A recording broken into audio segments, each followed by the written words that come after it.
Moon moon আপনাকে যুক্ত করা হচ্ছে, বলেন আপনি। হ্যাঁ, আপনি কি মাংস খান? আমার একটা প্রশ্ন আছে যে আপনি মাংস খান, তাহলে কিভাবে আপনি প্রাণী হত্যা করেন বা কিভাবে করেন আপনি হত্যাটা? আমি তো হত্যা করি না ভাই। মাংস আমি খাই, কিন্তু আমি তো হত্যা করি না। এখন হত্যা করি হচ্ছে, হ্যাঁ, প্রাণী হত্যা আমার দ্বারা হয়ে যায়। যেমন আমি যখন রাস্তায় হাঁটি তখন আমার পায়ের চাপে পিষ্ট হয়ে নিশ্চয়ই অনেক প্রাণী মারা যায়, সেটা আমি সচেতন ভাবে করি না। সচেতন ভাবে আমি কোনো প্রাণী হত্যা করি না। এইটা নিয়ে বহু লাইভ আছে, বহু আলোচনা আছে, আপনি আমার ইউটিউব চ্যানেলে ঢুকে একটু সার্চ করেন। অসংখ্য আলোচনাতে অসংখ্যবার এই প্রশ্নের উত্তর দেওয়া হয়েছে। ঠিক আছে ভাই? আর মাংস খেলে তো প্রাণী হত্যা করতে হয় না, তার জন্য বলছিলাম। প্রাণী হত্যা যে করতেই হবে এটা নট নেসেসারি। মাংস খেতে হলেই যে প্রাণী হত্যা করতে হবে, ভাই আমি তো শিকারি না যে মানে জঙ্গলে গিয়ে প্রাণী হত্যা করে নিয়ে আসি। সে আর মাংস একটা নাকি খেলেই যে artificially মাংস খেলেই যে art- প্রাণী হত্যা তার করতেই হবে, এটা নট নেসেসারি। এই বিষয়ে এই জন্য বলেছি যে এই বিষয়ে অসংখ্য ভিডিও আছে ইউটিউবে আমার চ্যানেলে। একটু সার্চ করে খুঁজে আগে শোনেন, এগুলা শুই না তারপরে আসেন, হ্যাঁ। হ্যাঁ, কিন্তু এখন আর্টিফিশিয়ালি একটা মাংস তৈরি হচ্ছে, সেটা কি খাওয়া উচিত? আপনি কি এটা নিয়ে কোনো বলতে পারবেন? যেটা কি আমি দিয়ে? হয়তো খাই না। কি দিয়ে? বিজ্ঞানী নাকি তৈরি করেছে, কোষ দিয়ে মাংস তৈরি করা হচ্ছে। আচ্ছা, আর্টিফিশিয়াল মিট, হ্যাঁ, এটা তৈরি হচ্ছে। এটা এখনো মানে চলছে, বাজারে কিছু জিনিস এসছে, সেটা খেতে অনেকটা মাংসের মতোই স্বাদ লাগে, কিন্তু এটা আসলে মাংস না। এরকম কিছু বাজারে এখন ইউরোপের মার্কেটে এখন অ্যাভেলেবল, কিন্তু দাম একটু বেশি। ওইটা আমি খেয়ে দেখেছি, আমার কাছে খারাপ লাগে নাই, চলে, কোনো রকম খাওয়া যায় আর কি। কিন্তু এখনো সেটার টেস্ট এত ভালো হয় নাই। টেস্টটা একটু ভালো হলে তখন আমি হয়তো সেটা বেশি বেশি খাওয়া শুরু করব। হ্যাঁ, বলেন। আর জানোয়ার পোষাটা কি অনৈতিক বা নৈতিক? এটা নিয়ে আমার প্রশ্ন আছে এটা। জানোয়ার পোষা, যদি আপনি জানোয়ারকে যদি আহ ভালো রাখেন, সেখানে আপনার সাথে যদি ভালো থাকে, তাহলে তো সেটার ভিতরে কোনো সমস্যা আমি দেখি না। কিন্তু যদি আপনি আহ, তাদেরকে খাঁচায় বন্দি করে রাখেন, যেমন ধরেন পাখিদেরকে খাঁচায় বন্দি করে রাখা, বা মাছকে একটা অ্যাকোরিয়ামের ভিতরে বন্দি করে রাখা, এটা তাদের মানে বন্দি বন্দি জীবনে পরিণত হয়। তারা মানে শৃঙ্খলিত হয়ে যায়, তাদের স্বাধীনতাটা হরণ করা হয় তাতে। এটা আমি সমর্থন করি না। কিন্তু আপনি যদি কুকুর বা বেড়াল, এগুলা যেগুলা যারা হচ্ছে গৃহ মানে ঘরে থাকে, যারা জঙ্গলে সার্ভাইভ করতে পারবে না এখন আর, কারণ বহু বছর আগে তো মানুষ এক ধরনের উলফকে নিয়ে এসেছিল সাথে করে, হ্যাঁ, সাথে করে নিয়ে এসে তাদেরকে পোষা বানাইছে। মানুষ যখন গুহাতে বসবাস করতো, তখন গুহার আশেপাশে সেই উলফ গুলা আহ মাংসের যে মানে অংশ, খাবারের যে মানে ওয়েস্ট, মানুষ যে যে খাবারগুলা ফেলে দিত, সেই খাবারগুলা খেয়ে খেত সেগুলা। এই রকমের থাকতে থাকতে একটা সময় সেই প্রাণীগুলা মানুষের পোষা হয়ে গেছে। সেগুলোর ভিতরে একটা হচ্ছে কুকুর। সেই কুকুর মানুষের একটা খুবই ক্লোজ ফ্রেন্ড হয়ে গেছে। হ্যাঁ, এখন যেই কুকুররা হচ্ছে গিয়ে মানে বাসায় থাকে, মানুষের গৃহপালিত, সেই কুকুরগুলা তো এখন আর জঙ্গলে গিয়ে সার্ভাইভ করতে পারবে না। জঙ্গলে তাদের সেই রকমের পরিস্থিতি নাই। তারা ছোটবেলা থেকে সেই আহ, যোগ্যতা, সেই মানে তাদের ভিতরে থাকে না, যে জঙ্গলে গিয়ে তারা অন্য প্রাণীর সাথে প্রতিযোগিতা করে খাবার শিকার করবে, সেটা এখন আর তাদের নাই। এই কারণে এই ডগ গুলা, এই কুকুর গুলাকে আমরা লালন পালন করতে পারি, এটার ভিতরে কোনো সমস্যা নেই। কোনো নৈতিক কোনো প্রবলেম দেখি না আমি। বেড়ালের ক্ষেত্রে একই কথা প্রযোজ্য। বেড়াল, বুনো বেড়াল এক রকমের, আর গৃহস্থালী বেড়াল সেটা আবার আরেক রকমের, যেটা বাসায় থাকে, কারো পোষা পোষা হয়ে থাকে। এই ধরনের কুকুর বেড়াল পালার ভিতরে আমি কোনো সমস্যা দেখি না। তবে পাখি, পাখি সাধারণত কখনো পোষ মানে না। পাখিদেরকে আকাশে উঠতে দিতে হবে। মাছদেরকেও এইভাবে মানে আটকায় রাখা, এটা নৈতিকভাবে সমর্থনযোগ্য না, কারণ তাদের স্বাধীনতায় সেখানে আহ মানে স্বাধীনতা হরণ করা হয়ে যায়। কিন্তু কুকুরের বা বেড়ালের স্বাধীনতাটা আসলে হরণ করা হয় না, কারণ কুকুর এবং বেড়াল তারা মানুষের সাথেই থাকতে চায়। কারণ জঙ্গলে গেলে তারা সার্ভাইভ করতে পারবে না। আমার বাসায় একদিন একটা পাখি আসছিল, পাখিটা আহ ডানা ভাঙা ছিল। এখন ডানা ভাঙাটা পাখিটাকে যদি আমি ছেড়ে দিতাম, তাহলে সেই পাখিটাকে একটা মানে মানে পশু বা পাখি বা কুকুর বা বেড়াল এগুলো এসে মানে বা কাঠবেড়ালি এগুলো এসে তাদেরকে কামড় দিত। সেই পাখিটা ওই ভাঙা পাখনা নিয়ে সে সার্ভাইভ করতে পারতো না। সেই ভাঙা ভাঙা যেহেতু তার পাখনাটা ভাঙা, সে পালাতে পারতো না। এই কারণে আমি যেটা করেছি যে সেই পাখিটাকে আটকায় রাখছি যতদিন পর্যন্ত না তার পাখনাটা ঠিক হয়। আমি দেখছি যে কতদিন তার পাখনাটা ঠিক হয়, সেটা যখন আমি বুঝতে পারলাম যে তার পাখনাটা ঠিক হয়েছে শেষমেশ, কিছু ইয়াও করতে হয়েছে তাকে, এবং প্রতিদিন খাবারও দিতে হয়েছে তাকে। যখন আমি দেখতে পাইছি যে পাখনাটা মোটামুটি এখন ওড়ার মতো হয়ে গেছে, তখন আমি আবার ছেড়ে দিয়ে দেখছি যে সে উঠতে পারে কিনা। যখন দেখছি সে উঠতে পারে তখন তাকে আমি ছেড়ে দিছি। কিন্তু ওই কয়দিন আমি আটকায় রাখছিলাম, কারণ হচ্ছে এই মুহূর্তে যদি আমি তাকে ছেড়ে দিই, তাহলে সে যদি বাইরে যায় তাহলে যে কোনো একটা অন্য একটা মানে পশু বা অন্য একটা কিছু তাকে খায় ফেলবে, ধইরা সাথে সাথে খায় ফেলবে, সে তো উইরা পালাইতে পারবে না। এই রকমের যদি পরিস্থিতি কখনো ঘটে যে তাদের জীবন আশঙ্কা, সেই সমস্ত সময় আমরা তাদেরকে শৃঙ্খলিত করতে পারি। তো এটা তাদের তাদের জীবন রক্ষা করার জন্য তাদেরকে আমরা খাঁচায় আবদ্ধ করতে পারি, তাদের স্বাধীনতাটা সাময়িকভাবে কেড়ে নিতে পারি। কিন্তু যদি দেখা যায় যে কোনো কারণ নাই, হুদাই আমাদের মানে বাসার সৌন্দর্য বৃদ্ধি করার জন্য আমি একটা পাখিকে আয়না এখানে ঢুকায় রাখলাম, পাখিটা তার সুন্দরভাবে আকাশে উঠতে পারতেছে না, আকাশে ওড়ার যে মানে তার স্বাধীনতাটা সেটা আমি হরণ করে নিলাম, এটা তো তার সাথে অন্যায় করা হইলো। এইটা সমর্থনযোগ্য না। মুন ভাই, আর কি কিছু বলবেন আপনি? আমি বলতে চাই সেই গরু গাভীর ব্যাপারটা, গরুকে অনেক বেশি কষ্ট দেওয়া হয়, চাষিদেররা দেয়, হয়তো অনেক বেশি মাল চাপিয়ে দেয় বা এ ধরনের কিছু, এটা কি নৈতিক কি না, এটা আমি জানতে চাই।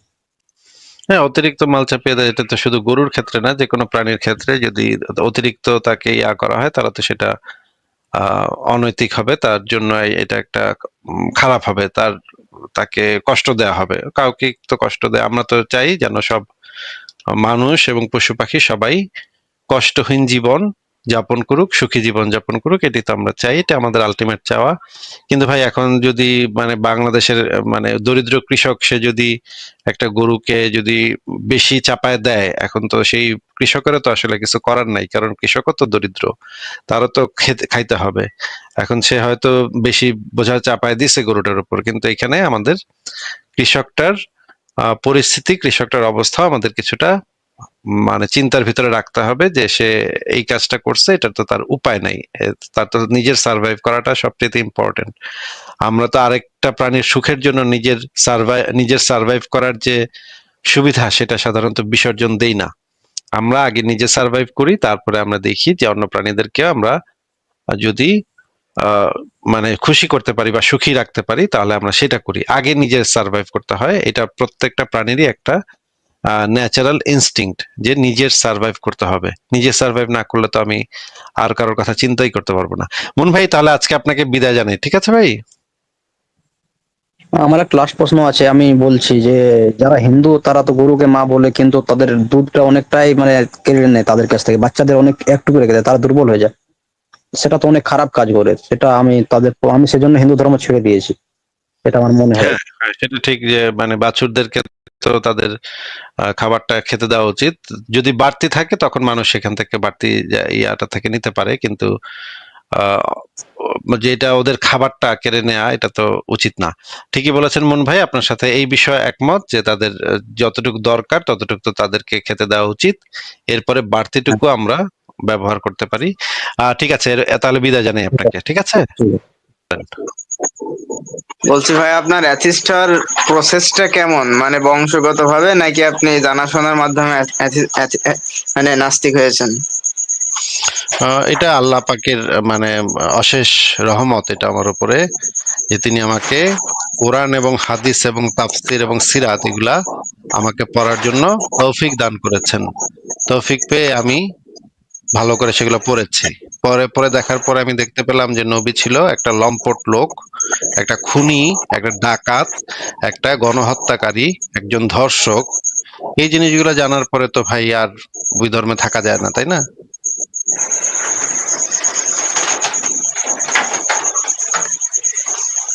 হ্যাঁ, জি ভাই, তানভীর বুঝতে বলেন বলেন।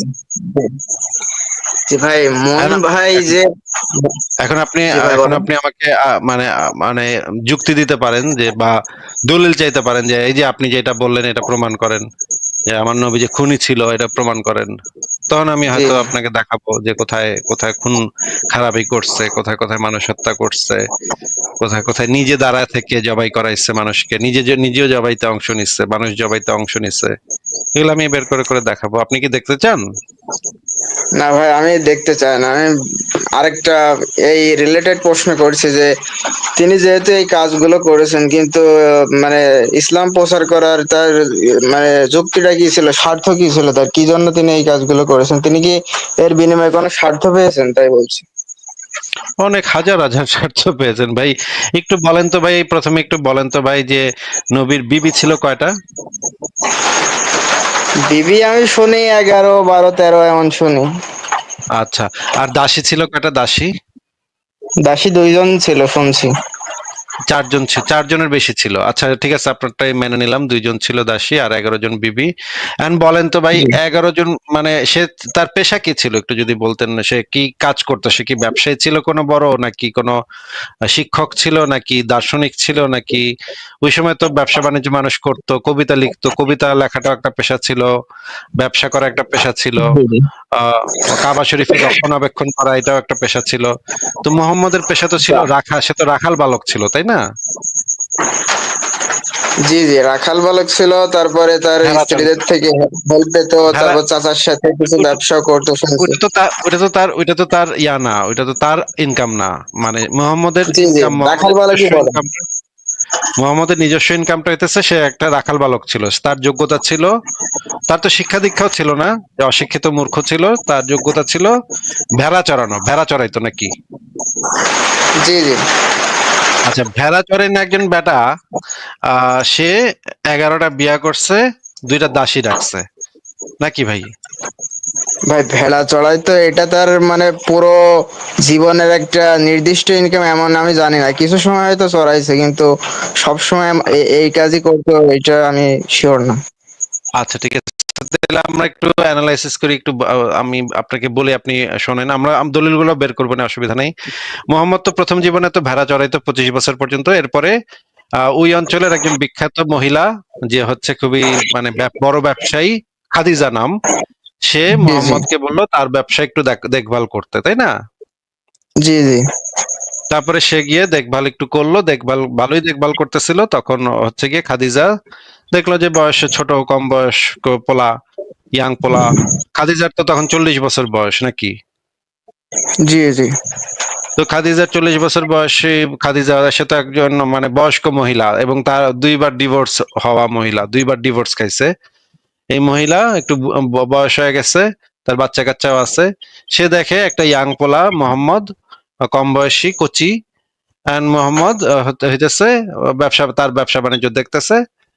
তারপরে সে কইলো কি মোহাম্মদের বিয়া করার প্রস্তাব দিল নাকি ভাই? জি জি আচ্ছা, আমাদের দেশে যে সুগার মামি একটা জিনিস আছে, এটা কি আপনি জানেন নাকি কন্ত? এই যে আমি দেখলাম যে প্রিন্স লায়লা না যেন কি, মানে ব্লু ফেরি লায়লা এরকম একটা মহিলা আছে না যেন কি, সে হচ্ছে একটা ইয়াং পোলারে বিয়ে করছে, বা ইয়াং পোলার সাথে থাকে একসাথে। ওইটা নিয়ে ফেসবুকে বিরাট গ্যাঞ্জাম লাগছিল, দেখলাম। আপনি দেখছেন নাকি? জি জি জি জি দেখছি।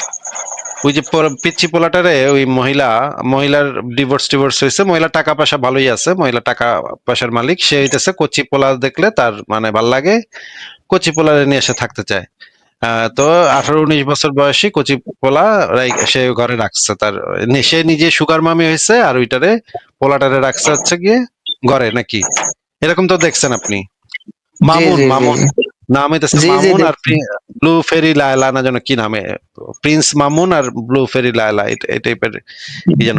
জি এগুলা তো মানে সব দেশেই আছে, সব দেশেই কম বেশি আছে, যে বয়স্ক মহিলা যার টাকা পয়সা ভালোই আছে, সে গিয়ে দেখে যে কম বয়সী ছোকরা পোলাপান, কচি পোলাপান এরকম থাকলে ঘর জামাই নিয়ে আসে, তুমি আমার ঘরে থাকবা, আমারটা খাইবা, আমারটা পরবা, আমার বিছনায় ঘুমাইবা, আমার টাকা নিবা, আর আমার আমার সাথে থাকবা আর কি, আমার স্বামী হিসেবে থাকবা, আমারে মানে আমার সাথে সংসার করবা। তো খাদিজাও সেই সময় মোহাম্মদ রে সুগার মামি হিসেবে মোহাম্মদ রে নিল নাকি, মোহাম্মদ রে গরজামাই হিসেবে নিল নাকি? জি জি। তারপরে মোহাম্মদের তো পুরা কপাল খুইলা গেল, কপাল খুইলা সে তখন তারও তো অনেক টাকা পয়সা এখন, সেগুলা কিন্তু তার ইনকাম করা টাকা পয়সা না, সে হইতেছে ওই খাদিজার টাকায় বড় লোক হয়েছে, তাই না ভাই? জি বলতে পারেন। আচ্ছা, খাদিজার টাকায় বড় লোক হওয়ার পরে তারপরে দেখা গেল কয়েকদিন পরে খাদিজা যখন মরলো তখন তার টাকা পয়সা সব শেষ। মক্কাতে সে তখন তারে কুরাইশরা পিঠে মানে লাথি উষ্টার উপরে রাখছে। And সে পালায় গেল মদিনায়।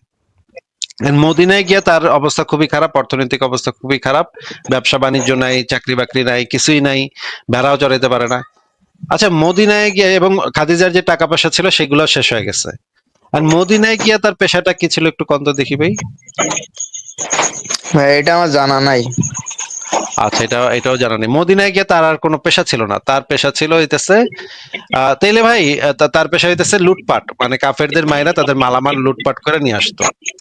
And আমার প্রশ্ন হচ্ছে ভাই যে যেই লোকের কোনো পেশা নাই, নির্দিষ্ট কোনো পেশা নাই, একটা পেশা ছিল যেটা হইতেছে ভেড়া চড়ানি পেশা, এই লোক 11 বিবি 2 দাসী রাখে কেমনে? এটা আমার একটু বুঝান তো ভাই।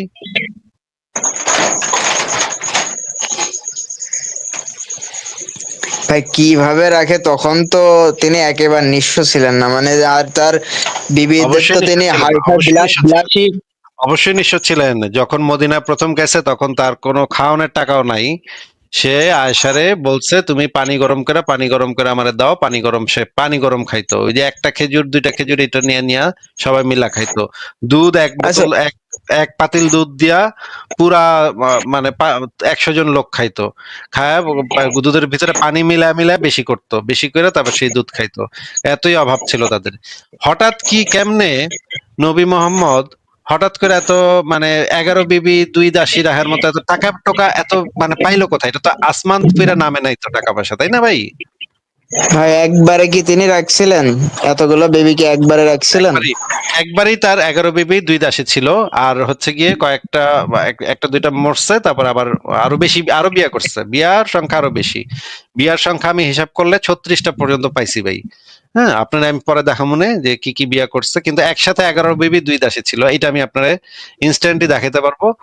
আপনি কি দেখবেন 11 বিবি একসাথে, একসাথে 11 বিবি 2 দাসী ছিল? 11 বিবি 2 দাসী থাকলে 11 বিবির আপনার কয় বিবি ভাই বলেন তো? আনম্যারিড ভাই। আনম্যারিড। আচ্ছা, আপনার বাবার কয়জন স্ত্রী? একজন নাকি দুইজন, তিনজন? একজন একজন। আচ্ছা, একটা সংসার সামলাইতে তো আপনার নিশ্চয়ই মানে মাথার চুল উঠে যায়, তাই নাকি? জি জি জি। তাহলে এই 11টা বিবি 2টা দাসী থাকলে কি অবস্থা হইতো আপনার বাপের, কন্ত দেখি ভাই। ভাই সেই সময় তো তিনি মানে তার যতটুকু সামর্থ্য ছিল সে মানে তিনি তো এক কথায় বিলাসী জীবন আরে ভাই ভাই ভাই, করেননি। সামর্থ্যটা কি ছিল? সামর্থ্যটা কি কইতে আইতো টাকা? টাকাটা আইতো কইতে, এটাই তো জেগাইতেছি ভাই। টাকা টোকা এত বিবি পালনের লেগা টাকা টোকা আইতো কইতে? ভাই আমি আসলে বিশদভাবে পড়াশোনা করি নাই, তো এই জন্য আমি এটা বলতে পারছি না আর কি। ভাই এটা তো আচ্ছা ঠিক আছে, আপনাকে আমি দেখাইতেছি যেহেতু আপনি বলতে পারতেছেন না কোত্থেকে টাকাইতো। কিন্তু ভাই এই প্রশ্ন কি আপনার মাথায় জাগে নাই যে একটা মানে গরিব লোক, তার মানে সে হইতেছে নবীগিরি কইরা খায়, নবীগিরি কইরা তার বেশি পয়সা পাতি পাওয়ানোর কথা না, তাই না? নবী তো পয়সা পাতি তো কম থাকার কথা।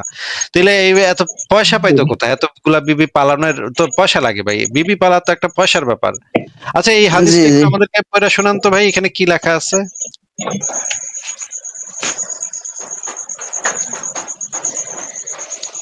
ভাই জি। পড়েন, আমি জোরে জোরে পড়েন, জি জোরে জোরে পড়েন। ইবনে ওমর রাদিয়াল্লাহু আনহু কর্তৃক বর্ণিত যে নবী সাল্লাল্লাহু আলাইহি সাল্লাম বলেন, আমি কিয়ামতের পূর্বে তরবারি সহ প্রেরিত হয়েছি, যাতে শরীকবিহীনভাবে আল্লাহর ইবাদত হয়। আমার জীবিকা রাখা হয়েছে আমার বর্ষার ছায়াতলে, অপমান ও আচ্ছা লাঞ্ছনা রাখা হয়েছে আচ্ছা আমার। আচ্ছা, এই যে আমার জীবিকা রাখা হয়েছে আমার বর্ষার ছায়াতলে, এই কথাটার মানেটা যদি একটু বুঝাই দিতেন আমাদেরকে। জি আপনার মূল পয়েন্টটা আমি বুঝতে পারছি ভাই। যুদ্ধের মাধ্যমে জীবিকা অর্জন। ও, মানে মোহাম্মদ কইতেছে কি যে এখন? তার তার জীবিকা হইতেছে যুদ্ধের মাধ্যমে, যুদ্ধের মাধ্যমে সে টাকা টাকা পাইতো নাকি? এখনই কম। জি এতক্ষণ ভাই উপরে বুঝতে শুনছিল যে বেটায় এত টাকা পাইতো কোথায়? এটা হইতেছে যুদ্ধের মাধ্যমে, কোপাকুপির মাধ্যমে। আরো আরো হাদিস আছে। হাদিসে বলা আছে যে তরবারির ছায়াতলে জান্নাত। এই যে দেখেন, তরবারির ছায়াতলে জান্নাত। ঠিক আছে, ঠিক আছে, আমরা দেখি, এরপরে দেখি আমরা। এইবার এই হাদিসটা একটু পড়েন তো ভাই, এখানে কি লেখা?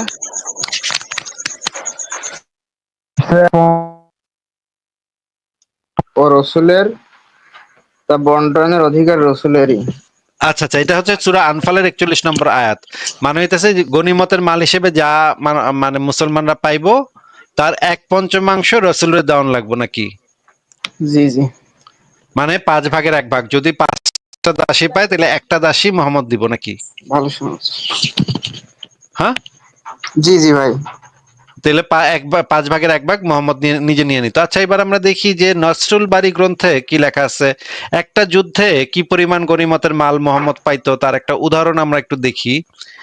এটা হইতেছে একটা যুদ্ধের হিসাব নিকাশ। হ্যাঁ, একটা যুদ্ধে কাফেরদেরকে আক্রমণ করে মোহাম্মদ কি পরিমাণ টাকা টোকা পাইছে এটা আমরা একটু দেখি, তার ইনকাম কেমন ছিল সেটা আমরা একটু চেক করে দেখি। ভাই একটু দেখেন তো এখানে কি লেখা, যে কতজন কতটা গনিমতের মাল পাইছে, একটু কোন তো। জি ভাই, 6,000 মহিলা ও শিশু, আর 24,000 উট, 40,000 বকরি, 6,000 উকিয়া, উকিয়া 4,000 রূপা। উকিয়া, 4,000 উকিয়া রূপা। চারা, জি জি। উকিয়া রূপা বলতে কি বোঝায় ভাই? ওই সময় যে প্রচলিত যে মুদ্রা ছিল সেই মুদ্রা। ও আচ্ছা। হ্যাঁ, পড়েন, এরপরে পড়েন। জি। তারপর তিনি নির্দেশ দেন যেন সমস্ত গনিমতের সম্পদ জিরানায় জমা করা হয় এবং স্বয়ং তিনি তায়েফে তাশরিফ নেন। জি। ও আচ্ছা আচ্ছা, তাহলে তো মানে ইনকামটা তো মনে হয় খারাপ না নাকি ভাই, কি কন? দেখেন তো, 6,000 মহিলা ও শিশু যদি দাসী দাসী বান্দি যদি পাওয়া যায়, এর ভিতরে তো 1/5 তো মোহাম্মদ নিয়ে নিব নাকি? জি জি। তাহলে 1/5 হইলে 24,000 উটের 1/5 হইলে কত হাজার হয়? মনে করেন 5,000-এর মতো, 5,000 উট নাকি? 40,000 বকরির ভিতরে 1/5 হইলে 8,000 বকরি। 8,000। জি ওয়াও ভাই, ভাই। ফ্যান্টাস্টিক ভাই, ব্যবসা, ফ্যান্টাস্টিক ব্যবসা তো ভাই। জি মানে ভাই, তিনি, মারাত্মক ভাই। এ তো ভাই ইলন মাস্ক রে ছাড়াই যাবে তো ভাই, এই জি পরিমাণ জি। সম্পদ এক যুদ্ধে যদি এটা হয়। মোহাম্মদ যুদ্ধ করছে কয়টা ভাই জীবনে, কোন তো দেখি? যুদ্ধ তো অসংখ্য করছে, স্পেসিফিক ভাবে আমি বলতে পারি না।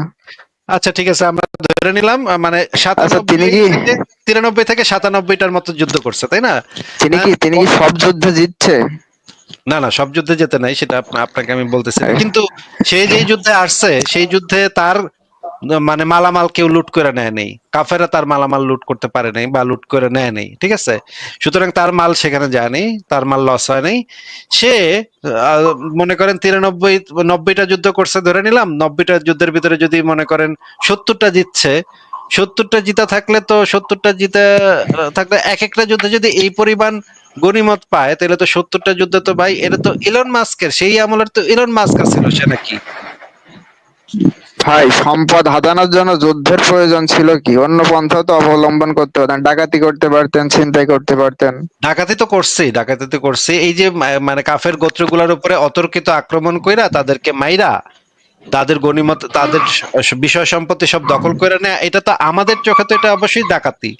আপনার চোখে হইতেছে যুদ্ধ, কিন্তু আমাদের চোখে তো সেটা ডাকাতি। সেটা ভিন্ন আলোচনা, কিন্তু এই মোহাম্মদের ডাকাতি ইনকাম না তো ভাই, সেটা ভিন্ন স্বাধীনতা। আলোচনা।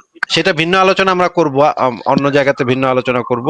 কিন্তু এই মুহূর্তে আমার ফোকাসটা হইতেছে নবী টাকা টোকা কেমন পাইতো, পেশা কে ছিল এবং টাকা টোকা সে কেমন, মাল কেমন কামাইতো, এইটা হিসাব করা। আর মালটাল তো ভালোই কামাইতো নাকি, কি করেন আপনি? জি, আপনি যে পয়েন্টে বলছেন সেটা থেকে কামাইতো। আচ্ছা, এই যে গনিমতের মাল হিসেবে যুদ্ধ কইরা মানে আক্রমণ কইরা মানে কাফেরদের মাইরা তাদের জায়গা সম্পত্তি, ভেড়া, গরু ইত্যাদি নিয়া ভালোই কামাইতো, ঠিক আছে? আমরা একটু কিন্তু দেখি। ভাই, অপর হাদিসে তো আমরা দেখতে পাই যে তিনি এই সম্পদগুলো তো বন্টন করে দিতেন, নিজের কাছে তো রাখতেন না, এমনকি মৃত্যুর সময় তো তার কোনো সম্পদ অবশিষ্ট ছিল না। এগুলো তো আপনি আমাকে দেখান, যদি আপনি আমাকে দেখাতে পারেন সেগুলোর দলিল সহ, তাহলে আপনার কথা মাইনে নিব, অসুবিধা নেই। কিন্তু আমরা যেটা দেখলাম যে 11 বিবি সে রাখছিল, 11 বিবির ভিতরে আমরা এই রকমের একটা হিসাব নিকাশ দেখলাম, এক একটা যুদ্ধে সে কতগুলা গনিমতের মালটাল পাইতো সেটা আমরা দেখলাম মোটামুটি। এবার আমরা একটু আহ নবীর চরিত্র আরেকটু বিশ্লেষণ করব। আপনি একটু দেখেন, আহ নবী গরিব লোক ছিল কিনা সেটা আমরা একটু চেক করে দেখি। বাংলাদেশের একজন মানে বিখ্যাত আলেম আছে, সেই আলেমের বক্তব্য শুনি, শোনেন। হ্যাঁ, আপনার ছেড়ে দিতেছে, আপনি শুনেন। হ্যাঁ, নবী করিম সাল্লাল্লাহু আলাইহি সাল্লাম এক এক স্ত্রীকে যে পরিমাণ, যে আওসাক তাদের জন্য খেজুর দিতেন, এই খেজুরগুলো তাদেরকে দিতেন হাত খরচের জন্য। বর্তমান বাজারের ক্যালকুলেশন করে আমাদের আরিফুল ইসলাম আরিফ নামে একজন আমাদের লেখক আছেন, বিখ্যাত ইসলামিক লেখক, ভাই হিসাব করে দেখিয়েছেন নবীজি বছরের জন্য প্রত্যেক স্ত্রীকে 1,45,000 টাকা বর্তমান ডলার রেটে হাত খরচ দিতেন। মাসে কত হাজার? 1,45,000 হলে মাসে কত হাজার? 12,000 প্লাস, তাই না ভাই? 1,45,000 বছরে 1,45,000 ডলার রেটে। ভাই তাহলে 11 বিবি এবং 2 দাসীতে কত হয়? একটু গুণ করেন তো, 1,45,000 ইন্টু 13 গুণ করেন তো ভাই, কত হয়? আচ্ছা ভাই, ধরে নিলাম অনেকই হয়। ভাই ধরে নিবেন কেন? আমি তো আপনাকে রেফারেন্স ছাড়া, দলিল প্রমাণ ছাড়া তো কিছু কইতেছি না। আমি কি বানায় বানায় কিছু কইতেছি? না ভাই, আচ্ছা ধরলাম 20 লাখই হয়। 20 লাখ, আচ্ছা ধরলাম 20 লাখ, ঠিক আছে। 20 লাখের মতো মোটামুটি বছরে 20 লাখ করে সে ইসেরে দিত, মানে বিবিদেরকে দিত। তো এইটা তো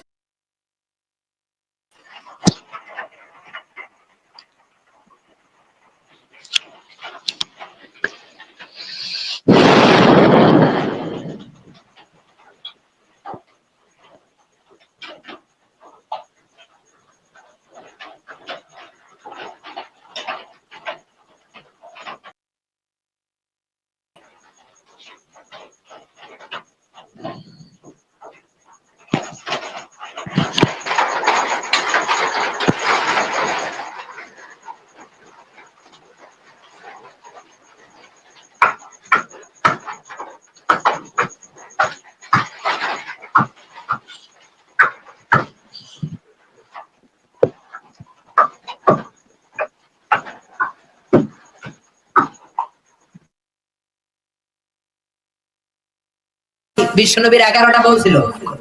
কয়টা? আরো জোরে কন। 11টা বিবি ছিল, দাসী ছিল 2 জন। কয়জন? তো মোট হলো কয়জন? কয়জন? আমরা একজনের জ্বালায় অস্থির, জীবন দিয়া ফেলাম, মইরা যাবো, এরকম অস্থির কথা আমরা বলি, ঠিক কিনা? বিশ্বনবীর স্ত্রী ছিল 11 জন, দাসী ছিল 2 জন। মোট কয়জন? প্রথমটা হচ্ছে খাদিজা, খাদিজা বিনতে খুয়াইলিদ, 1 নাম্বার, ঠিক কিনা? তারপরে আয়েশা বিনতে আবি বকর, হাফসা বিনতে ওমর, জাইনাব নামে 2 বউ, জাইনাব বিনতে জাহাশ, জাইনাব বিনতে খুজাইমা, সাফিয়া বিনতে হুয়াই ইবনে আখতাব, সাউদা বিনতে জামাআ, জুয়াইরিয়া বিনতে হারিস, মাইমুনা বিনতে হারিস, উম্মে হাবিবা রামলা বিনতে আবি সুফিয়ান, উম্মে সালামা বিনতে আবি উমাইয়া। এই 11 জন বউ ছিল। সুবহানাল্লাহ।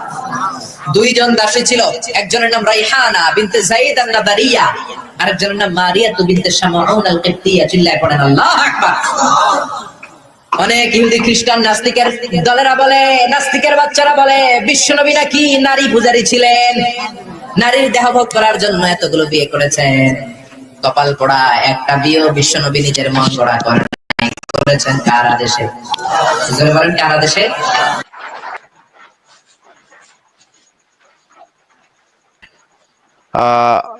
সরি, আপনাকে আমি করে কথাবার্তা বলতেছিলাম।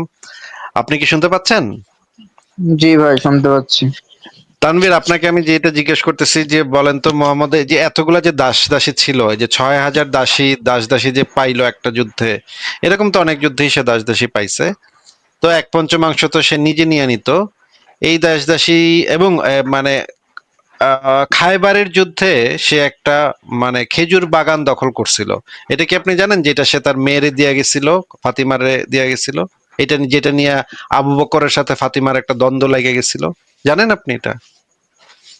তার বাগান ছিল, কিন্তু কিভাবে পাইছিল এবং কাকে দিছিল এই বিষয়ে আমি জানি না। ফাদাকের খেজুর বাগান, সেই খেজুর বাগান থেকে প্রতি বছর প্রচুর পরিমাণে টাকা আসতো, প্রচুর, বিরাট বাগান, এটা প্রচুর টাকা আসতো সেখান থেকে। সেটা নিয়ে এত এত মানে বাগান ছিল, সেটা এত দামি বাগান ছিল, সেই বাগান থেকে এত টাকা আসতো যে আবু বকর ওইটা মাইরে দিছিল, মানে ফাতেমারে দেয় নাই, ফাতেমার থেকে মাইরে দিছিল। যাই হোক, সেটাও নিয়ে পরে আলোচনা করব। কিন্তু এটা তো একটা মানে খায়বারের যুদ্ধে যে বিরাট বাগান, খেজুরের বাগান, সেখান থেকে তো প্রচুর টাকা আসতো, সেটা তো আমরা জানি। এবং ওই যে মানে আপনাদের যে আলেম, সে যে বলল আহ ডলার রেটে তো বলছিল, তাই না, মনে আছে? ওই জি ভিডিওতে জি জি ডলার রেটে বলছিল। ডলার রেট ভাই, হইলে সেটা তো আপনি টাকা না। আপনি যাদেরকে মানে যাদের ভিডিও গুলো তুলে ধরলেন, দুইজন স্কলারদের, ওনারা আমাদের কাছে আসলে অতটা প্রায়োরিটি পায় না, ঠিক আছে? ওনাদের সব কথা আমরা গ্রহণযোগ্য মনে করি না, না। সে তা ওনাদের সব কথা গ্রহণযোগ্য মনে করেন কি করেন না সেটা তো ভাই আমি জিজ্ঞেস করিনি, সেটা আমার জানার দরকারও নেই। কিন্তু ওনারা বাংলাদেশের প্রখ্যাত আলেম। আপনার কথার থেকে তাদের কথার তো গুরুত্ব বেশি নাকি ভাই? নাকি আপনি মনে করেন জি, আপনার কথা ইসলামে আপনার কথার না গুরুত্ব না, বেশি হইব, নাকি এদের কথার গুরুত্ব বেশি হইব? অবশ্যই তাদের। আপনি যা ইচ্ছা মনে করতেই পারেন, সেটা তো আপনার বিষয়, কিন্তু ইসলামের দৃষ্টিতে আপনার কথা এবং তাদের কথা পাশাপাশি রাখলে তাদের কথাটাই ইসলামে দলিল হিসেবে ব্যবহৃত হবে, আপনার কথা দলিল হিসেবে জি ব্যবহৃত হবে না। তো আপনাকে জি যেটা জি জিজ্ঞেস করতেছি যে এত টাকা যে মোহাম্মদ পাইছে, এটা তো গনিমতের মাল থেকে পাইছে, তার তো আর কোনো পেশা ছিল না। এখন আপনি যে কইলেন যে মোহাম্মদের লাভ কি, এ আল্লাহর কথা বললাম, মোহাম্মদের লাভ কি? ভাই আমি তো দেখতেছি লালে লাল, এটা তো পুরো পাংখা একটা বিজনেস।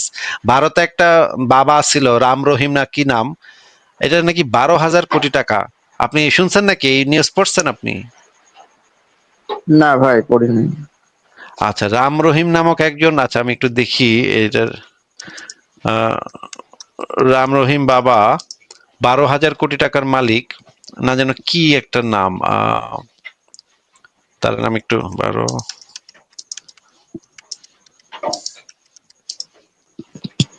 12,000 কোটি টাকার মালিক। বাবা, একজন বাবা, হ্যাঁ, ভারতের একজন বাবা, সে ধরা খাইছে কিছুদিন আগে, ধরা খাইছে রেপ করতে গিয়ে ধরা খাইছে। আচ্ছা এখন আমি পাচ্ছি না, আমি পরে ইয়া করে দেখাবো। আচ্ছা, আচ্ছা এই ভাই, যে থাক। ধর্ম ব্যবসা, আমি আপনাকে যেটা বোঝাইতে যাচ্ছি যে ধর্ম ব্যবসাটা তো হইতেছে বিনা পুঁজির একটা ব্যবসা।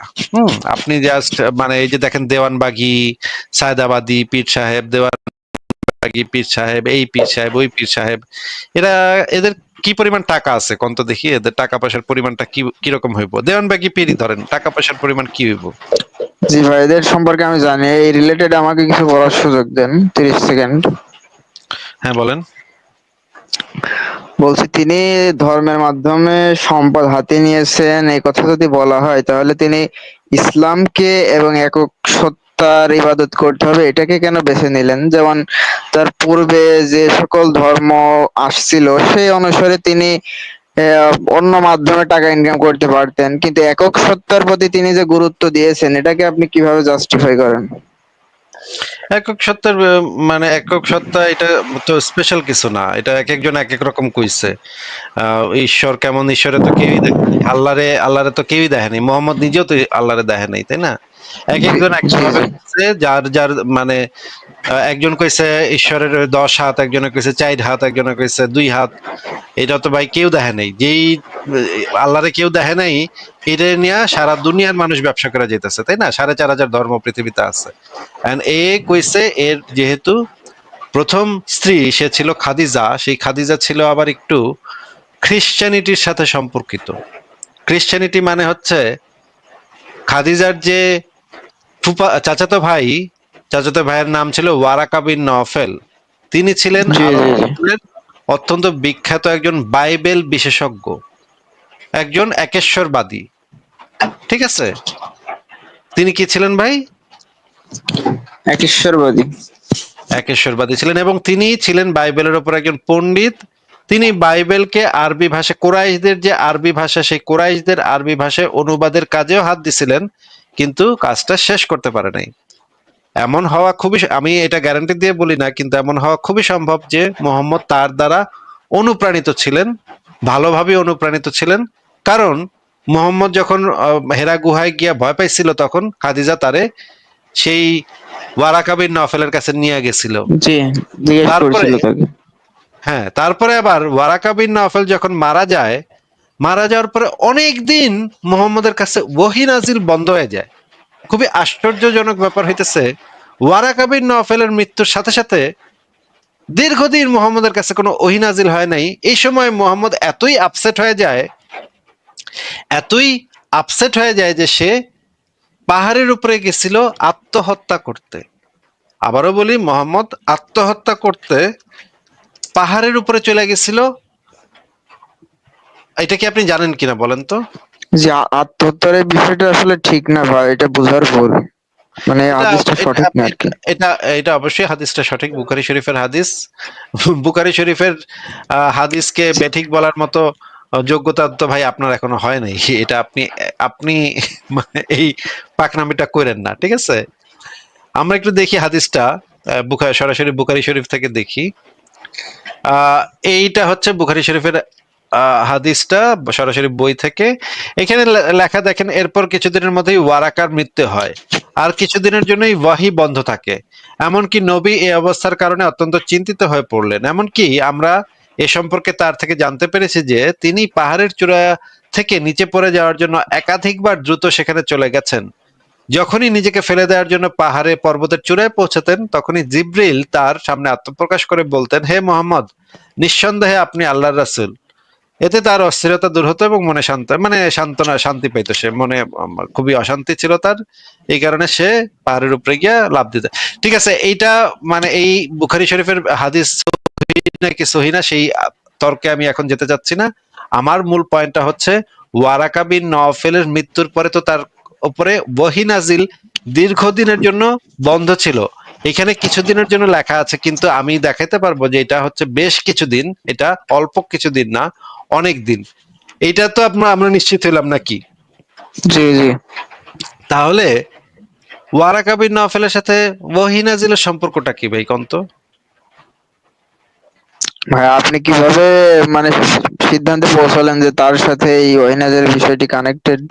আমি তো কোনো সিদ্ধান্ত পৌঁছাইনি, আমি আপনাকে জিজ্ঞেস করছি যে ওয়ারাকা বিন নওফেলের মৃত্যুর সাথে ওহী বন্ধ হবে কেন? ওহী তো আল্লাহ তো বিভিন্ন বিষয় নিয়ে বিভিন্ন মেসেজ দিবে নবীকে, নবী মেসেজ সিন করবে, সিন করে আবার রিপ্লাই দিবে। এই তো আমি তো এইভাবে মেসেজ চালাচালি করি মানুষের সাথে।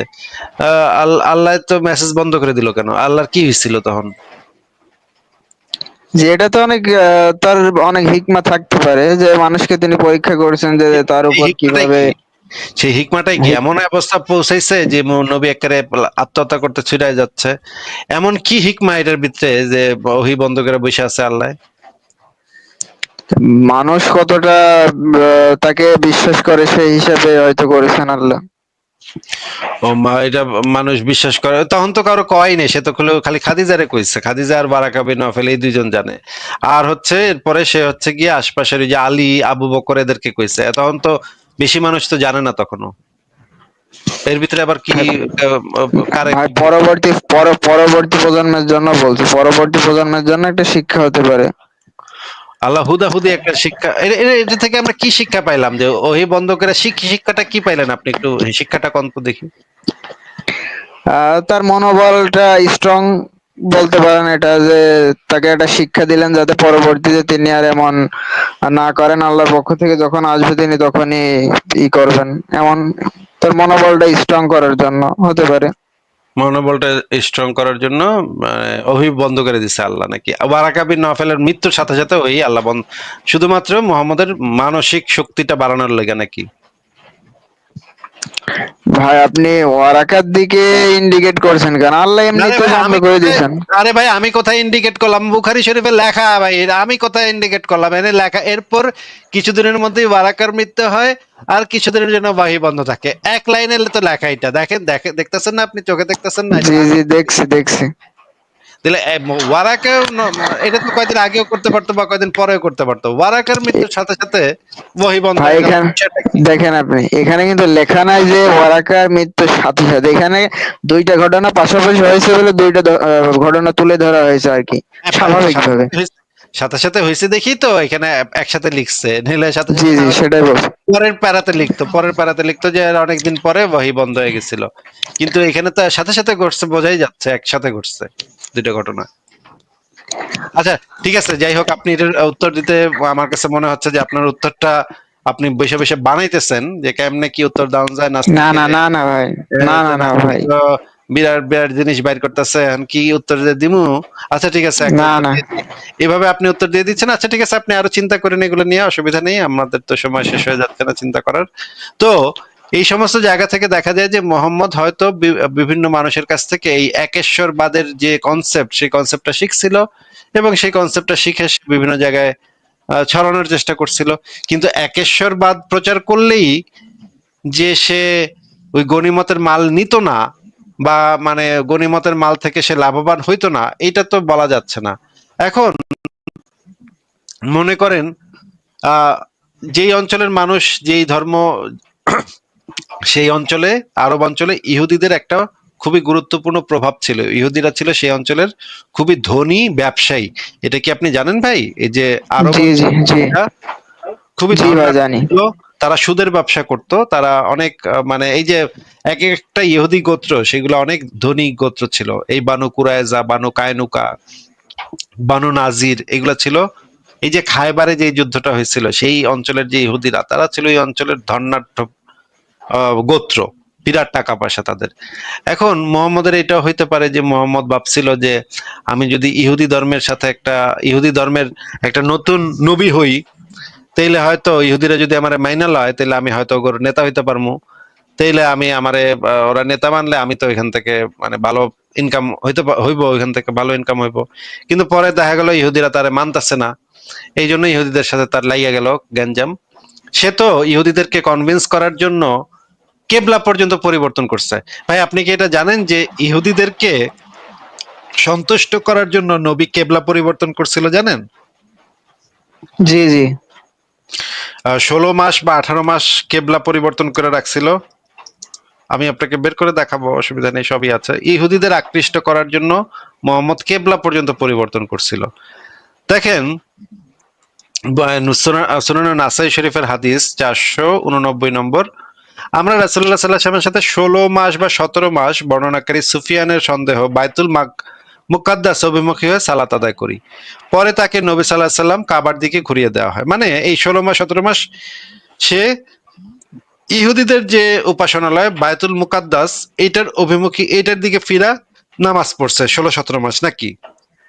জি আচ্ছা, এই কাজটা নবী কেন করছিল সেটা আমরা একটু দেখি। যে এই কাজটা কেন করতে গেল মোহাম্মদ, যে আহ, এখানে দেখেন একটু পরেন তো ভাই, এখানে কি লেখা, এটা হচ্ছে মুক্তাসার জাদুল মাআদ গ্রন্থ থেকে। এটা একটা বিখ্যাত ইমাম ইবনুল কাইয়ুম জাওজিয়া ওনার রচিত অত্যন্ত বিখ্যাত একটা গ্রন্থ। এই গ্রন্থের রেফারেন্স সব সালাফিরা সবসময় দেয়, দেখবেন আপনি, জি জাদুল জি মাআদ জি গ্রন্থ থেকে। এই বইটাতে কি লেখা আছে একটু পড়েন তো ভাই, আপনি পড়ে শোনান তো। জি ভাই, মুশরিকরা বলতে লাগলো, সে যেমন আমাদের কিবলার দিকে ফেরত এসেছে তেমন অচিরে আমাদের দিনে ফেরত আসবে, আমাদের কিবলাকে সত্য মনে করে সেদিকে ফিরে এসেছে। ইহুদিরা বলতে লাগলো, সে তার পূর্বের সকল নবীদের কিবলার বিরোধিতা করছে। আচ্ছা প্রথম আচ্ছা, কিবলা ঠিক আছে ঠিক আছে ঠিক আছে, জি আমরা একটু জি নিচে যাই, নিচে গিয়ে পড়ি যে এখানে দেখা গেল যে এই ঘটনাটা এরকম ঘটছিল। এবার আমরা মারেফুল তাফসিরে মারেফুল কোরআন, যেটা হচ্ছে লিখছে হচ্ছে গিয়ে আপনার মোহাম্মদ শফি ওসমানী, মোহাম্মদ শফি ওসমানী, তিনি দিতেছেন পাকিস্তানি যে তাকি ওসমানী যিনি আছে, পাকিস্তানের বিখ্যাত দেওবন্দ ধারার আলেম, তাকি ওসমানীর পিতা শফি ওসমানীর লিখিত তাফসিরে মারেফুল কোরআন থেকে আমরা পড়ি। দেখেন এখানে বলা হচ্ছে, হযরত আব্দুল্লাহ ইবনে আব্বাস বলা শুরু থেকেই কেবলা ছিল বাইতুল মুকাদ্দাস, হিজরতের পরে এত মাস বাইতুল মুকাদ্দাসই কেবলা ছিল। এরপর কাবাকে কেবলার নির্দেশ দেওয়া হয়, এটা হচ্ছে একটা মত। অন্যান্য সাহাবী তাবেঈগণ বলেন নামাজ কায়েম ফরজ হওয়ার পর কাবাগৃহই ছিল মুসলমানদের প্রাথমিক কেবলা, কেননা হযরত ইব্রাহিম ইসমাইল, এই যে এইটা হচ্ছে মানে সার্বজনীন মত, এই যে অন্যান্য সাহাবী এবং তাবেঈগণের মতটা হচ্ছে সার্বজনীন মত। মক্কায় যখন নামাজ ফরজ হয় তখন কিন্তু কাবার দিকে তাকাই তারা নামাজ পড়তো। পরে 16-17 মাস বাইতুল মুকাদ্দাসের দিকে মুখটা ঘুরায় দেয়। এটা যে কেন করে সেইটাই হচ্ছে কি এখানে একটা ইম্পর্টেন্ট বিষয়। এই জিনিসটা আমরা তাফসিরে জালালাইন প্রথম খণ্ড পৃষ্ঠা নাম্বার 344 থেকে দেখি যে এটার কারণটা কি ছিল। বলেন তো ভাই, এটা একটু পড়েন তো ভাই। ভাই, আপনি পড়েন ভালো হবে। আচ্ছা, এখানে লেখা হচ্ছে মহানবী ওহী অবতরণ ও নবুয়ত প্রাপ্তির পূর্বে স্বীয় স্বভাবগত ঝোঁককে দ্বীন ইব্রাহিমের অনুসরণ করতেন। ওহী অবতরণের পর কুরআনও তার শরীয়তকে দ্বীন ইব্রাহিমের অনুসরণ বলে আখ্যা দিয়েছেন। 4 নম্বরে লেখা, সাবেক কিবলা বাইতুল মুকাদ্দাস দ্বারা আহলে কিতাবদের আকৃষ্ট করা উদ্দেশ্য ছিল। আহলে কিতাবদের আকৃষ্ট করা উদ্দেশ্য ছিল, কিন্তু 16-17 মাসের অভিজ্ঞতার পর সে উদ্দেশ্য ব্যর্থ হয়ে যায়। কারণ মদিনার ইহুদিরা এর কারণে ইসলামের নিকটবর্তী হওয়ার পরিবর্তে দূরেই সরে যাচ্ছিল। তাফসিরে মারেফুল কোরআন মুফতি শফি ওসমানী ও আহকামুল কোরআন থেকে সংক্ষিপ্ত আর কি। তো এখানে দেখা যাচ্ছে ইহুদিদেরকে আকৃষ্ট করার জন্য মোহাম্মদ কেবলা পর্যন্ত পাল্টাইছিল নাকি?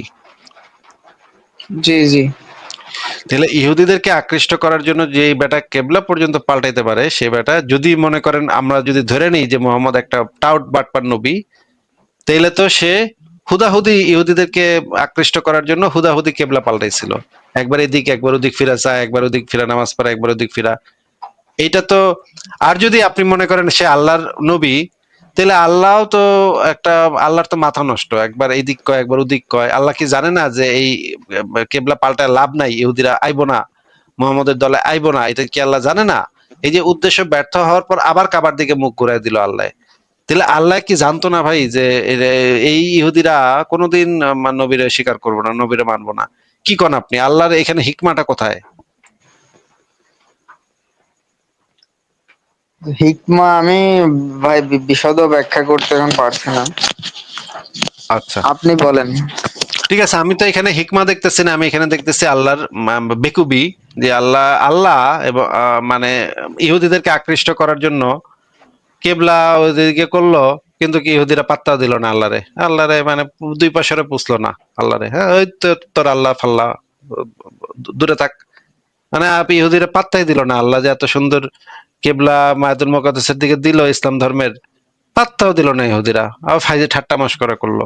তখন আল্লাহ বিফল মনোরথে, আহারে আমি এত সুন্দর কেবলা করে দিলাম, ইহুদিকে কেবলা করে দিলাম, তাও ইহুদিরা মানে না। এই জন্য বেচারা আল্লাহ দুঃখ পায়া আবার কাবার দিকে কেবলা করে দিল নাকি? ওটা তো, আপনার কি মনে হয় আল্লাহর এখানে তো অনেক হিকমা প্রকাশ পাইছে নাকি? কি বলবো ভাই। তো আমি এরকম অসংখ্য জিনিস আপনাকে দেখাইতে পারি, একটা একটা দেখাইতে গেলে অনেক বড় হয়ে যাবে। আমি আপনাকে যেটা বলতে চাচ্ছি যে মোহাম্মদ যে এতগুলা বিবাহ করছে, এতগুলা দাসী রাখছে, এতগুলা পেশা ছাড়া, একজন পেশাহীন লোক যার কোনো যোগ্যতা নাই, সে একটা কাঠমিস্ত্রিও ছিল না, একটা নাপিত ছিল না। একজন নাপিতেরও একটা সমাজে একটা পার্টিসিপেশন থাকে, একটা নাপিত সমাজের একটা উন্নতি করে। কিন্তু মোহাম্মদের কোনো পেশা ছিল না, মোহাম্মদের পেশা ছিল যুদ্ধ। সেটা মোহাম্মদ নিজেই কয়ে গেছে, আমার জীবিকা রাখা হয়েছে বর্ষার ছায়াতলে। সে মোহাম্মদের ভাই জীবিকা ছিল ভাই কোপাকুপি, মারামারি, খুনাখুনি, হ্যাঁ, মানুষ জি মাইরা ভাই তাদের মাল সামান সে করতো, মাল সামান দখল করতো। হ্যাঁ, জি আচ্ছা, আসিফ ভাই। এবার আমরা একটা হাদিস একটু পড়ি ভাই। হাদিসটা একটু আমাদেরকে, এটা আপনার পড়তে হবে ভাই, এটা আপনি একটু পড়ে শোনান। জি কোনটা পড়বো ভাই? এই যে স্ক্রিনে দিয়েছি, স্ক্রিনে দেখতে পাচ্ছেন, দেখেন জি স্ক্রিনে। হ্যাঁ, পড়েন। জি যতক্ষণ পর্যন্ত মানুষ লা ইলাহা ইল্লাল্লাহ না বলবে ততক্ষণ পর্যন্ত তাদের বিরুদ্ধে কিতাল করতে আমি আদেশপ্রাপ্ত হয়েছি। ওয়াও, কত সুন্দর কথা! পড়েন পড়েন, কি বলা আছে শুনি, পড়েন। জি তিনি বলেছেন, মানুষ যে পর্যন্ত না আল্লাহ তাআলা ব্যতীত আর কোনো প্রভু নেই এই কথার স্বীকৃতি দেবে সে পর্যন্ত আমি তাদের বিরুদ্ধে যুদ্ধ করতে আদিষ্ট হয়েছি। আর যে ব্যক্তি বলল আল্লাহ ব্যতীত আর কোনো প্রভু নেই সে আমার থেকে তার মাল ও রক্ত জীবন নিরাপদ করে নিল। জি আচ্ছা, এই কথাটার মানে কি ভাই? আমাদেরকে একটু বুঝায় বলেন, একটু বুঝায় টুঝায় দেন, আপনার হিকমা দিয়ে আমাদেরকে একটু আলো দেন আর কি, আপনার ভাই হিকমাটা। এটা তো মানে সবাই বুঝবে যে যে কালেমা পড়বে তার বিরুদ্ধে কোনো যুদ্ধ নেই, আর যে পড়বে না তার বিরুদ্ধে যুদ্ধ হবে, এটাই। ও মানে যুদ্ধ হবে মানে কি? যুদ্ধ, সে তো বাসা বৈশা কালে, মানে মনে করেন সে বাসা বৈশা শ্রীকৃষ্ণের পূজা করতেছে, সে তো আর আপনার কোনো ক্ষতি করে নাই। সে তার মতো সে আছে, কালী পূজা করতেছে বা শ্রীকৃষ্ণ পূজা করতেছে, এটা একটা কিছু করতেই পারে, তার ব্যাপার, তার জীবন, তার ঘরের ভিতরে বৈশা সে করতেছে। আপনার জি মানে চুলকানি উঠছে কেন? আপনার নবীর চুলকানি উঠছে কেন? আমার নবী চুলকায় কেন? এখানে আইসা চুলকাইতেছে, কি কয় এগুলা? সে নাকি লা ইলাহা ইল্লাল্লাহ না বললে নাকি মানে তারে আক্রমণ করব, তার জীবন নাকি নিরাপদ না, তার মাল এবং জীবন নাকি অনিরাপদ। এগুলো কেমন কথা ভাই? ভাই যারা হচ্ছে গোলামি করে তারা কি, আপনি কি মনে করেন যে তারা মানে বলবে মুনাফিকি করবে, এটা কি আপনি বলতে পারেন? মুনাফিকি আরে কয়জন ভাই করছে? আরে ভাই আরে ভাই সবাই। এটা তো একজন হিন্দু যদি তার মতো করে সে কালী পূজা করে, সরস্বতী পূজা করে, জি। এটা তো তার জীবন, তার ব্যাপার। সেটা হচ্ছে সে বুঝবো যে কে সে, তার অধিকার, সে কোন ধর্ম বিশ্বাস করবে না না করবে এটা তার ব্যাপার। মুহাম্মদের চুলকায় কেন? এখানে মুহাম্মদের চুলকাইতেছে, তার পাছা চুলকাইতেছে, সে কইতাছে যে আল্লাহ ব্যতীত আর কোনো প্রভু নেই, এটা না কইলে নাকি কতল করব তারে গিয়া। এটা ভাই কেমন কথা?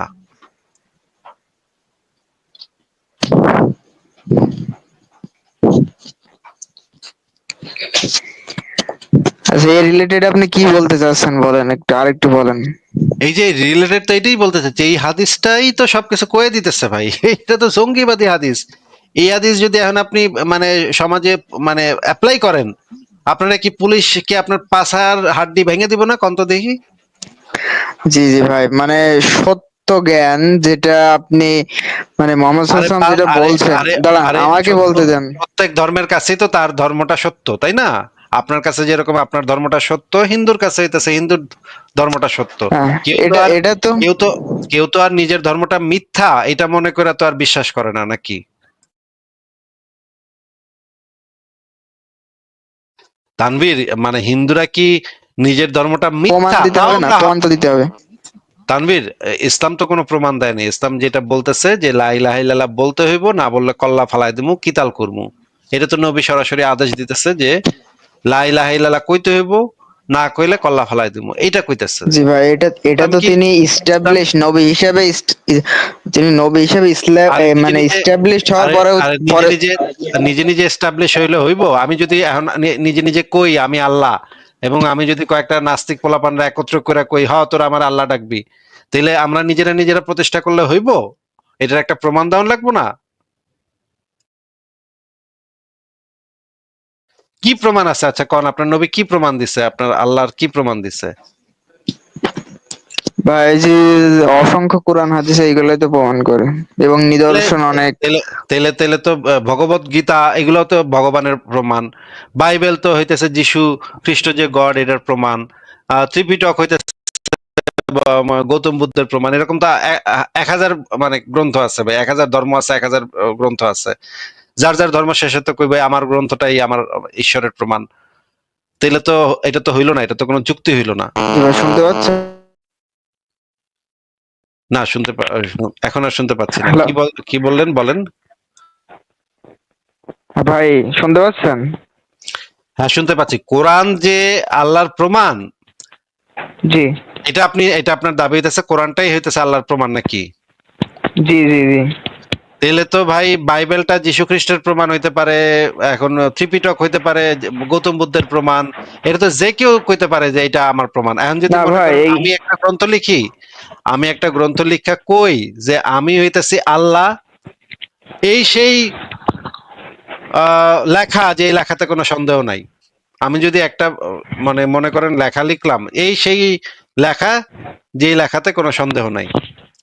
এখন জি আমি ভাই, যদি আপনার এরকম একটা লেখায় অসংখ্য বইপত্র লিখা, অসঙ্গতি থাকবে ভাই। আমি তো আর কোনো কিছু লিখি নেই, এটা এই শুধু এইটুক লেখা আছে, এর ভিতরে অসঙ্গতি পাইবেন কেমনে? আপনি বের করতে পারবেন না তো এর ভিতরে অসঙ্গতি। তাহলে প্রমাণ দিলেন কই আপনি? আপনার লেখার যে সাপেক্ষে প্রমাণ দিলেন কই? এই যে এইখানে দিলাম, এই যে দেখেন এখানে লেখা, ব্যানারে লেখা, এই সেই ব্যানার, যাতে কোনো সন্দেহ নাই, আসিফ আল্লাহর বাপ, এটা এখানে লেখা আছে। আর এই ব্যানার তো, এই ব্যানারই তো লেখা আছে যে এই ব্যানারে কোনো সন্দেহ নাই, তাই না ভাই? জি জি।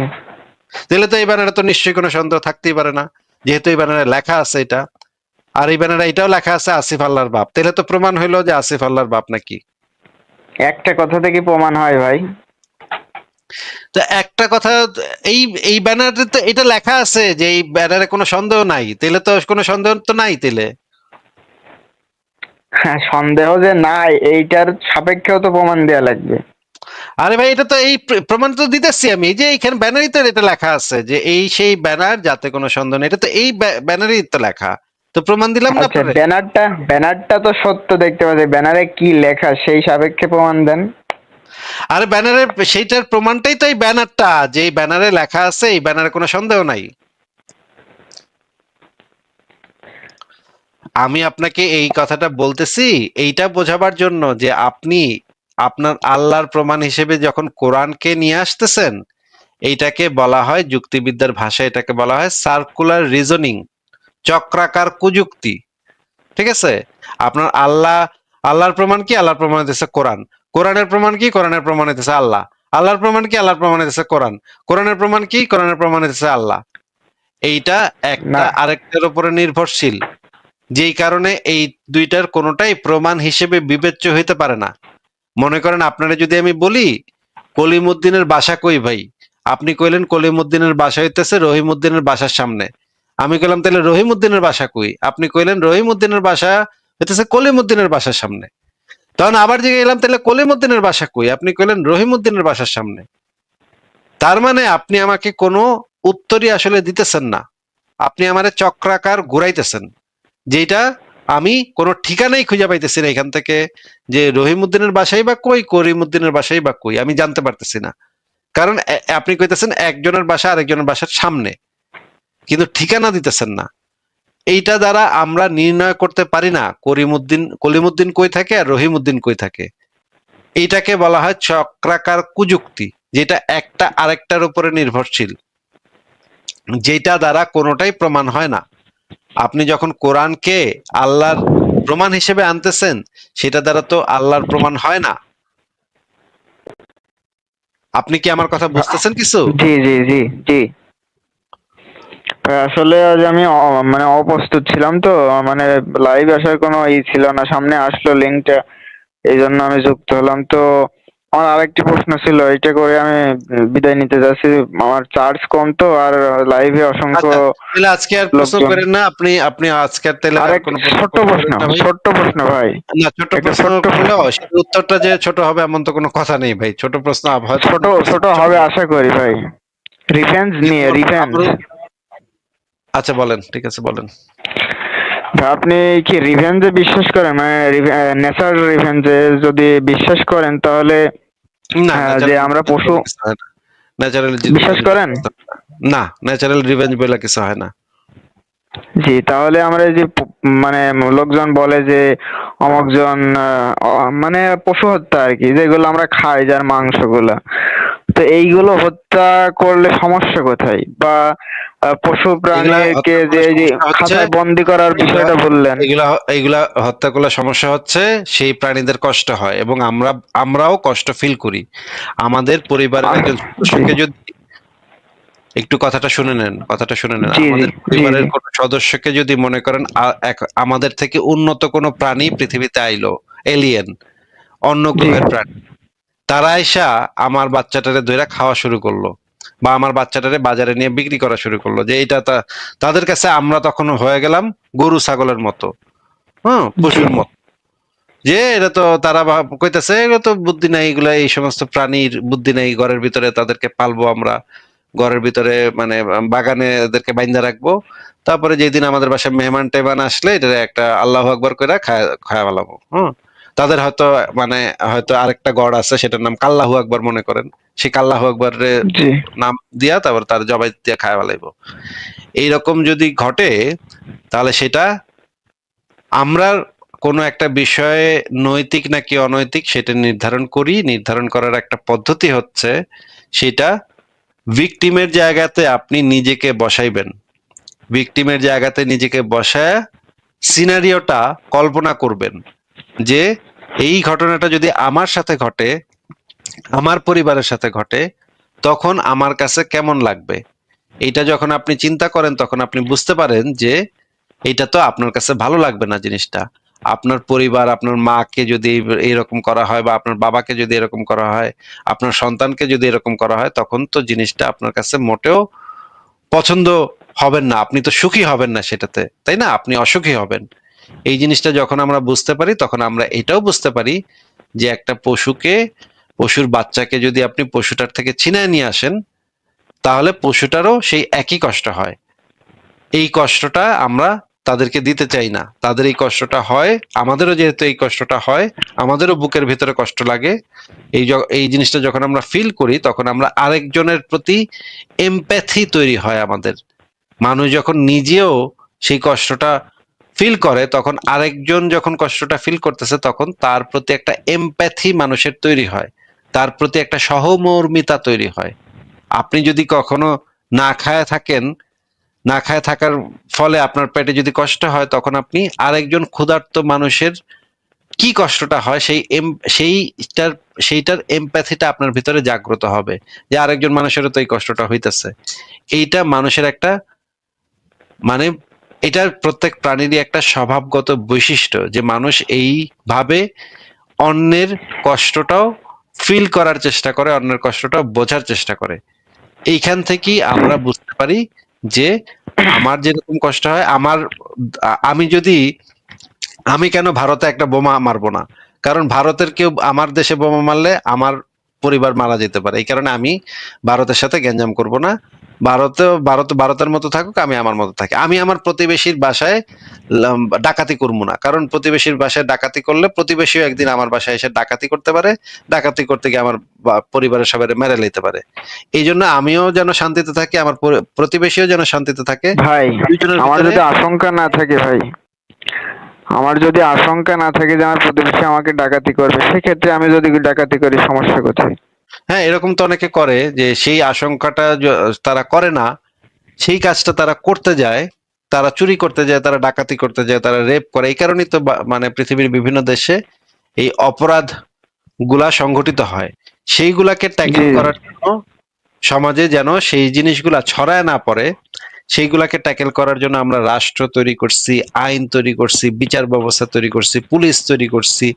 এমনকি পাশের দেশ যেন আমাদেরকে আক্রমণ করতে না পারে এই জন্য আমরা সেনাবাহিনী তৈরি করছি, ডিফেন্স তৈরি করছি। এই সমস্ত কিছু আবার এক দেশ যেন আরেক দেশের উপরে অনৈতিকভাবে আক্রমণ করতে না পারে এই জন্য আমরা জাতিসংঘ তৈরি করছি, আন্তর্জাতিক মানবাধিকার সনদ তৈরি করছি। যুদ্ধের ময়দানে যেন একজন একটা পক্ষ আর একটা পক্ষরে জবাই করতে না পারে বা রেপ করতে না পারে, মেয়েদেরকে গনিমতের মাল বানাইতে না পারে, দাসী বানাইতে না পারে, এই জন্য আমরা আন্তর্জাতিক মানবাধিকার সনদ তৈরি করছি, যেই সনদ অনুসারে জেনেভা কনভেনশন তৈরি করছি। এই কনভেনশন গুলো অনুসারে এক পার্টি আরেক পার্টির উপরে এই কাজগুলা করতে পারবে না। এইগুলা দ্বারা আমরা এই জিনিসগুলাকে ডিল করি যেন এই ঘটনাগুলা না ঘটে, যেন আমরা সবাই সুখে শান্তিতে থাকতে পারি, সবার মানে মানে বেঁচে থাকাটা যেন সুন্দর হয়, আনন্দময় হয়। এইটা আমরা এই জিনিসগুলা দ্বারা চেষ্টা করি, কিন্তু তারপরেও কিছু মানুষ সেই কাজগুলা করে, তখন তাদেরকে আমরা বিচারের আওতায় আনি।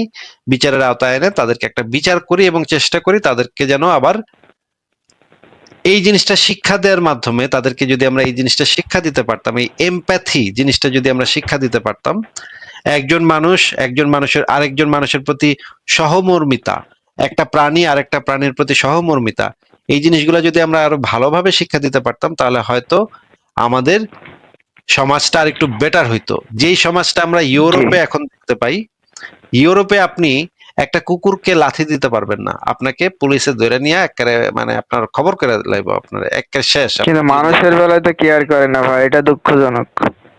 মানুষের বেলায় কেয়ার করে না, এই রকমের বলদের মতো কথা আপনি বললেন ভাই, এটা একেবারে হাস্যকর বলদের মতো কথা। গত 15 বছরে জার্মানি 15 লাখ সিরিয়ান রিফিউজিরে জায়গা দিচ্ছে। 15 লাখ রিফিউজিকে খাবার দাবার, থাকার জন্য বাসা, খাবার দাবার, চিকিৎসা, এই জিনিসগুলা দিতে কি পরিমাণ টাকা লাগে সেটা কি আপনার কোনো ধারণা আছে ভাই? 15 লাখ রিফিউজিরে জায়গা দিতে? জি সেটা মানলাম, কিন্তু আমরা তো দেখি স্বাভাবিকভাবে না, ওইটা তো একটু বলেন তো দেখি, স্পেসিফিক ভাবে দিছে। আগে একটু বলেন যে 15 লাখ রিফিউজিরে জায়গা তো জার্মানিতে দিছেই, আরো 10 লাখ জি রিফিউজি কে তুরস্কে, যেন আরো 10 লাখ রিফিউজি তুরস্ক জায়গা দেয়, এই জন্য জার্মানি তুরস্ককে টাকা দেয় যেন তুরস্ক সেই 10 লাখ রিফিউজিরে পালে, তাদের দেশে তুরস্কে যেন পালে। এই জন্য আবার তুরস্করেও টাকা দেয় জার্মানি, যেন তুরস্কে নেয়া রিফিউজিদেরকে ভরণ পোষণ দিতে পারে। এই যে 25 লাখ, টোটাল যে 25 লাখ রিফিউজি টানতেছে জার্মানি বছরের পর বছর ধইরা, 25 লাখ রিফিউজিরে তারা খাওয়াইতেছে, পড়াইতেছে পরিবার সুদ্ধা, এবং এক একটা রিফিউজি পরিবারের বাচ্চা কাচ্চা 10-12 জন কইরা, 10-12টা বাচ্চা পয়দা করে বসে আছে এই সিরিয়ান রিফিউজি। ভাই সেটা তো শুধু জার্মানি দিছে, অন্য রাষ্ট্রের বেলায় কি বলবেন আপনি? অন্য রাষ্ট্রে ইউরোপিয়ান ইউনিয়ন তো এই জিনিসগুলা, এই সাহায্যগুলা দিচ্ছে, রিফিউজিদেরকে এই সাহায্যগুলা তো পুরা ইউরোপিয়ান ইউনিয়ন ভুক্ত দেশগুলা দিচ্ছে। ইউরোপিয়ান ইউনিয়ন থেকে তো এই টাকাটা আসতেছে, যেটার বেশিরভাগ বহন করতেছে জার্মানি। আর আপনি বললেন যে ইউরোপ নাকি, আমি ইউরোপের একটা দেশে থাকি, জার্মানিতে থাকি, এই দেশকে আমি দেখছি, এই দেশ হচ্ছে মানবাধিকারের দিক থেকে সবচেয়ে ভালো দেশগুলোর ভিতরে একটা। ইউরোপের যে দেশগুলো আছে সেই দেশগুলো হচ্ছে মানবাধিকারের দৃষ্টিতে সবচেয়ে শ্রেষ্ঠ দেশ। এই দেশে প্রত্যেকটা মানুষের জীবন মানে রক্ষা করার জন্য রাষ্ট্র সরকার সর্বাত্মক চেষ্টা করে। আপনি এই দেশে এসে ঢুইকা পা রাখলে আপনার জীবন, আপনি বুঝবেন যে আপনার জীবন নিরাপদ। এই কারণেই ভাই বাংলাদেশের মতো দেশ থেকে ইউরোপের মাটিতে খালি কোনো রকমে যদি একবার পা রাখুন যায়, এই জন্য লাখ লাখ মানুষ সমুদ্র টমুদ্র পার দিয়া নৌকা টোকা বাইয়া ইউরোপে ঢোকার চেষ্টা করে, ইটালিতে ঢোকার চেষ্টা করে জি ভাই, হ্যাঁ? জি জি ভাই জি। হ্যাঁ, কোন রকমে যদি ভাই মাটি মুটি কামড়াইয়াও যদি একবার ঢুকা যাওন যায় রে ভাই, ওরে বাইরে ভাই, ভিসা যদি ভাই একবার মিলে ভাই, একবার কোন চিপা প্লেনের চিপার ভিতরে, মনে করেন প্লেনের ভিতরে একটা প্লেনের টায়ার, হ্যাঁ, সেই টায়ার রাখার একটা জায়গা থাকে, সেটা আবার যখন প্লেন উপরে উঠা যায় সেই টায়ারটা আবার ভিতরে ঢুকা যায়, ঠিক আছে?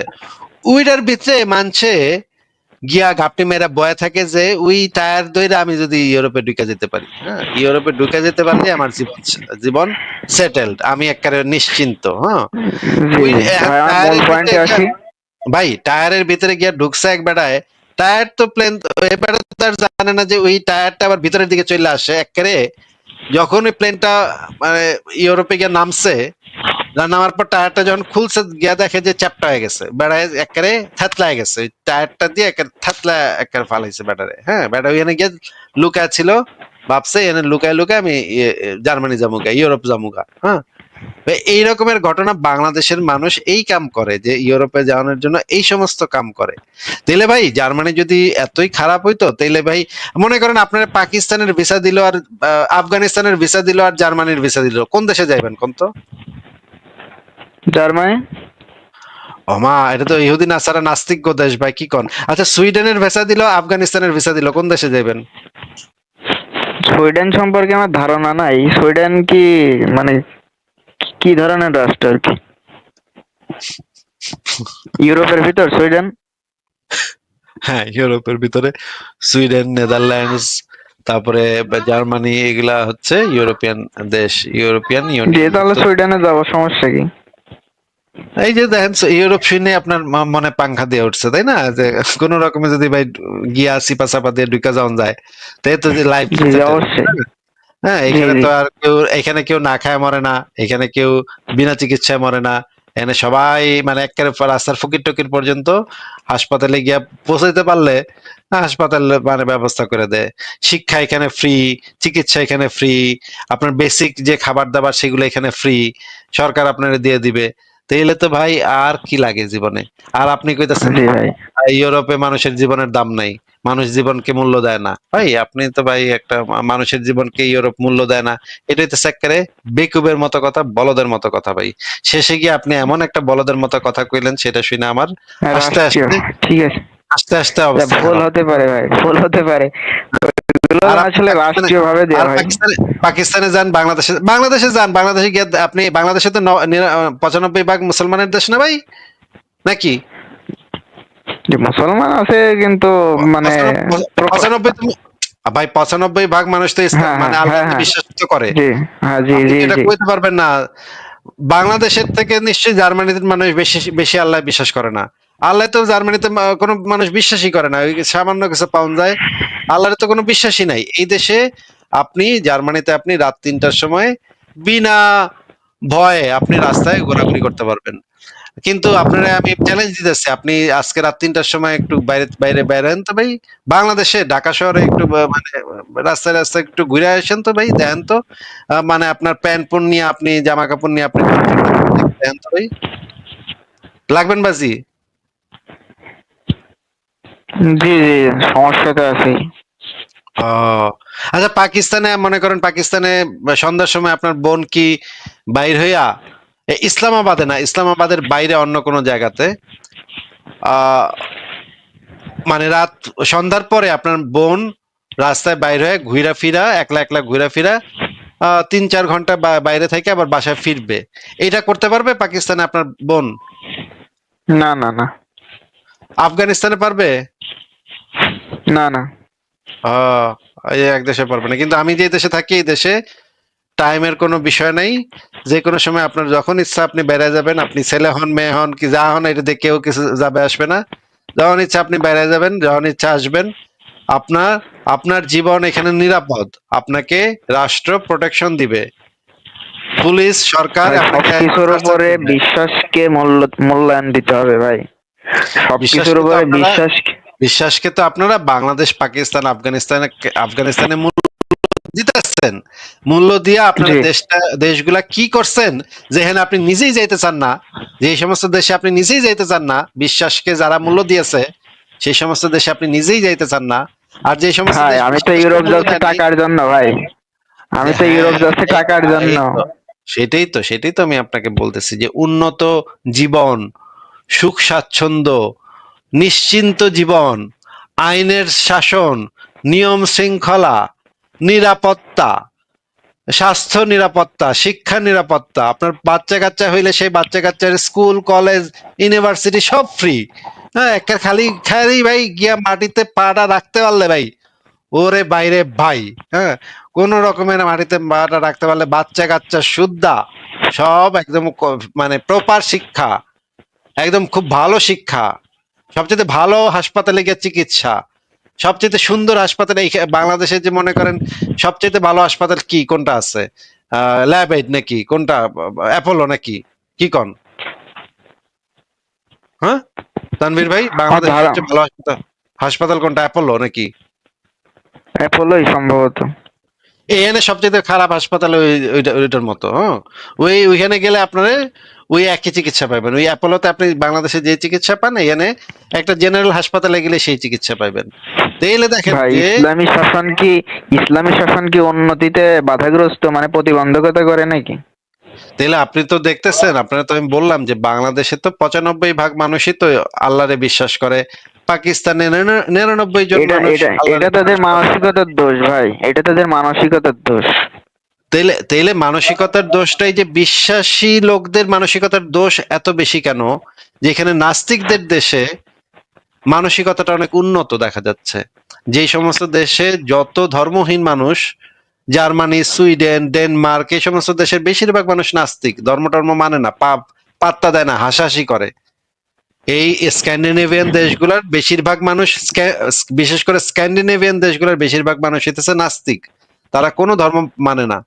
তার মানে আপনি কইতে চাচ্ছেন যারা ধর্ম মানে না তাদের মন মানসিকতাটা অনেক উন্নত হয়, অনেক শিক্ষিত সভ্য হয় তারা। আর যারা ধর্ম বিশ্বাস করে, বিশ্বাস দিয়ে দেশ চালায়, তাদের মানসিকতাটা খুব একটা ভালো হয় না। এইটা কি আপনি বলতে চাচ্ছেন? না না ভাই, এটা বলতে চাচ্ছি না। ও, তাও আপনার ওই যে ওই বিশ্বাস, ভাই আপনাকে যা বলার তো বলে দিচ্ছি, এখন আপনি যদি মানে যুক্তি না আমি বুঝেন, বুঝতে পারছি ভাই, না মানেন, তাহলে তো আমার কিছু আমি বলার নাই বুঝতে বা পারছি। করার নাই। কিন্তু আপনাকে যা বলার আমি অলরেডি বলে দিচ্ছি। হ্যাঁ, জি আপনি ভাই, আমি আপনি বাংলাদেশে আরেকটু থাকেন, বলি ভাই।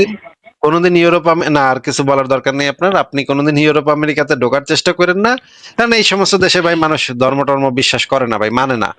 হ্যাঁ, হাসাহাসি করে। আপনি বাংলাদেশ পাকিস্তানের ভিসা পাইলে পাকিস্তানে যান গিয়া, আফগানিস্তানের ভিসা পাইলে আফগানিস্তানে যান গিয়া, ওখানে গিয়া দেখবেন আপনার দিনী ভাইরা ওখানে আছে, সবাই মিললে আপনারা আল্লাহু আল্লাহু আল্লাহু আল্লাহু করেন। না ভাই, আর এই মানে পার্সোনাল কোপাকুপি করেন, ভাবে বলেন না ভাই, মানুষকে পার্সোনাল ভাবে মানুষকে বলেন না। কোপাকুপি করেন, মানুষরে কোপাকুপি করেন। ওই তোরা কে লা ইলাহা ইল্লাল্লাহ কইব না, তা করে আমরা কিতাল করতে আমরা আদিষ্ট হয়েছি। নবীর এই কথা নিয়ে আপনারা কামড়াকামড়ি করেন, মারামারি করেন, জঙ্গিবাদী করেন ভাই। ওগুলা ওই সমস্ত আফগানিস্তান এই সমস্ত করেন। এই সমস্ত দেশে কোনোদিন আইসেন না ভাই। আল্লাহর রাস্তায় ভাই, আল্লাহর দোহাই লাগে, ইউরোপে কোনোদিন ঢুকেন না ভাই। ঠিক আছে তানভীর না ইসলাম ভাই, ভাই, আপনার সাথে কথা বললাম, আমি ভালো লাগলো। আর ভাই আর আপনাকে সময় দেওয়া যাচ্ছে না। রিভেঞ্জের অ্যান্সারটা পেলাম না ভাই, রিভেঞ্জের যে অ্যান্সারটা ভাই পেলাম না আমি। আর যা answer 30 দেওয়ার সেকেন্ড সেটা বলতে দেন। না, না ভাই, আর কোনো আপনাকে কিছু বলে তো লাভ হচ্ছে না, আমি তো দেখতেছি। আপনি তো সে তাল গাছ তো আপনারই থাকে। আপনি কোনো যুক্তি, কোনো প্রমাণ, কোনো কিছু দেখাইতে পারতেছেন না, কিন্তু আপনি দিচ্ছেন আর কি। ঠিক আছে, দিতেন তাহলে, থাকেন বাংলাদেশে থাকেন।